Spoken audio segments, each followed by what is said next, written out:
Charlie was almost 10 years old, and his sister just turned 7. She disappeared away one night. Some thought she'd gone to heaven.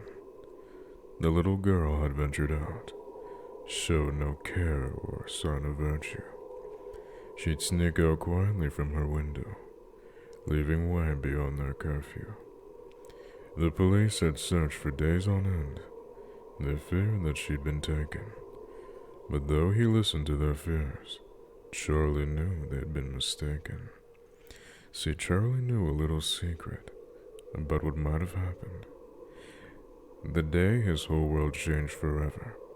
The night his whole life blackened. She sneaked into his bed that night, climbed in beneath the covers, wrapped her hand around both of his, and whispered, "Listen, brother."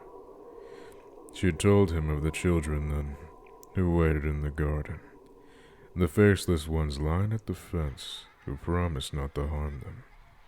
She said they were the paper children, like the ones hung up at Christmas.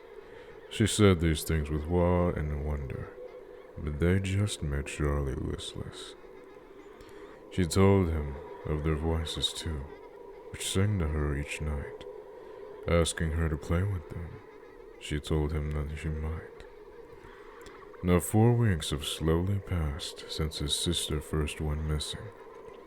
Charlie cries upon his bed each night and prays someone is listening.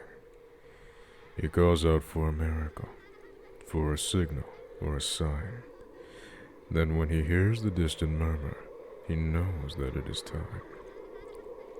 They whisper out to Charlie first and sing about that night.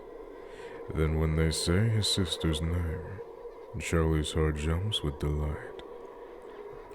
He clambers to the windowsill and peeks beyond the curtain, sees 8 little figures all in a line, and now he knows he's certain. He races down into the garden. His feet slide on fresh dew, but Charlie's excitement cements to fear when they come into view. These children can't be made of paper, because paper cannot breathe. And these don't even look like children. Children don't have sharpened teeth. "I'm Charlie," he says, his voice a mere whisper. He trembles and asks, "Do you know my sister?" The smallest of sobs escapes the figure far right. This cry he remembers, throws his arms out, grabs tight. But his arms tear right through her. She screams, as does he. The figures start howling. He's stuck fast, can't break free. His fingers start melting. His skin starts to taper. The figures all cackle as Charlie, too, turns to paper. The pain is unbearable, searing all his limbs. He knows this is useless. He knows he won't win.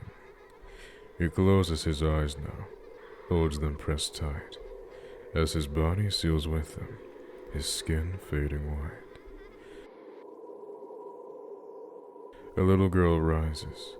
Voices disturb her slumber. She slides on her slippers, and to the window she wanders.